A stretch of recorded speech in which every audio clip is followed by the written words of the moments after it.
ایک زمانہ آیا کہ قریش کے ظلم و ستم اور جور و جبر اتنے زیادہ بڑھ گئے کہ کمزوروں پر جو ظلم ڈھاتے تھے، زیادتی کرتے تھے، وہ دیکھے نہیں جاتے تھے۔ تو سیدنا صدیق اکبر شہر مکہ کو چھوڑ کر کے مکہ سے باہر جا رہے تھے۔ راستے میں ابن دغنہ ملا، یہ قریش کا سردار تھا، اور اس نے کہا کہ آپ کدھر جا رہے ہیں؟ تو آپ نے فرمایا کہ اس شہر میں اب رہنا نہیں ہے جہاں جور و جبر کا رواج ہو، جہاں ظلم و تعدی پھیلتا ہی چلا جائے، جہاں شر کو کوئی روکنے والا ہی نہ ہو، تو میں تو اس شہر میں نہیں رہنا چاہتا۔ تو ابن دغنہ نے آپ کو روک لیا، اس نے کہا میں آپ کو نہیں جانے دوں گا۔ ان مثلک لا یخرج ولا یخرج، آپ جیسا شخص کبھی بھی شہر سے باہر نہیں جائے گا اور نہ اس کو نکالا جا سکتا ہے۔ جناب سیدنا صدیق اکبر رضی اللہ تعالی عنہ کے بارے میں گواہی ایک کافر کی سنیے جو دھرم میں، عقیدے میں مخالفت رکھتا ہے، لیکن سچائیاں تو سر چڑھ کے بولتی ہیں۔ اب ابن دغنہ سیدنا صدیق اکبر کو بازو سے پکڑ لیتا ہے اور واپس مکے کی طرف چلتے ہوئے کہتا ہے فَإِنَّكَ تَكْسِبُ الْمَعْدُومَ، اس لیے کہ جس کا کوئی کمانے والا نہیں، ابو بکر تم اس کے کمانے والے ہو۔ تم اگر تاجر ہو تو تمہارا مال تجارت جب بکتا ہے تو غریبوں کے چولہے جلتے ہیں، تو تم اگر چلے گئے تو غریبوں کے چولہے بجھ جائیں گے، شہر میں اندھیرا ہو جائے گا، لوگ فاقوں سے مر جائیں گے، تمہیں نہیں جانے دیں گے۔ دوسری بات وَتَصِلُ الرَّحِمَ، تم صلہ رحمی کرتے ہو، تمہارے رویوں کا جمال اور تمہارا طرز معاشرت اتنا خوبصورت ہے کہ لوگ رشتہ داروں کے ساتھ رویہ کیسے کرنا ہے تیری چوکھٹ پہ آ کے سیکھتے ہیں۔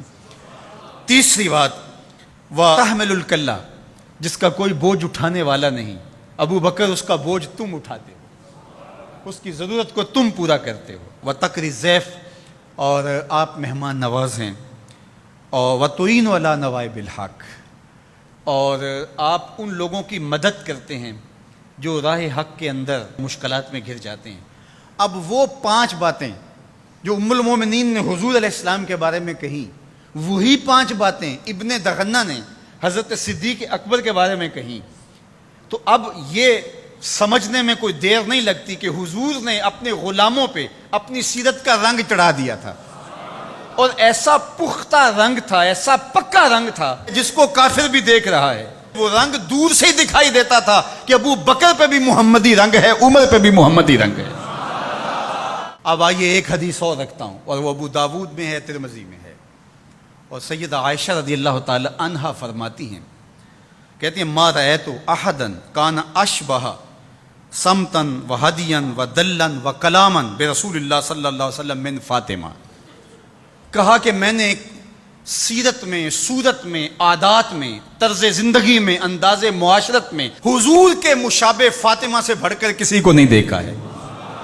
اگر حضور کی سیرت کا عکس کامل دیکھنا چاہتے ہو، اگر حضور کے جمال کا نقشہ مکمل دیکھنا چاہتے ہو، اگر محمد عربی کی تصویر دیکھنا چاہتے ہو تو وہ فاطمہ بنت محمد ہے صلی اللہ علیہ وسلم۔ ابو بکر صدیق حضور کے رنگ میں رنگے ہوئے، سیدہ فاطمہ حضور کے رنگ میں رنگی ہوئی ہیں، اور وہ بھی حضور کی تربیت کا عکس ہیں، اور یہ بھی تربیت کا عکس ہیں۔ وہ بھی حضور کا رنگ اور یہ بھی حضور کا رنگ، اور دونوں ایک ہی سینے سے پھوٹتی ہوئی شعائیں، ایک ہی چمن کے مہکتے ہوئے 2 پھول، ایک کا نام فاطمہ ہے اور دوسرے کا نام ابو بکر ہے۔